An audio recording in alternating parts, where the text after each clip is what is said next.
রামনবমী উপলক্ষে শ্রী রামনবমী উদযাপন সমিতির উদ্যোগে এক বিশাল শোভাযাত্রার আয়োজন করা হয়।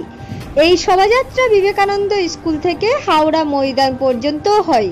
উক্ত শোভাযাত্রায় উপস্থিত ছিলেন হাওড়া জেলার বিশিষ্ট চিকিৎসক রথিন চক্রবর্তী মহাশয় ও বিশিষ্ট সমাজসেবী সঞ্জয় সিং এবং কমিটির সভাপতি শ্রী অজয় মান্না এবং অসংখ্য ভক্তগণ।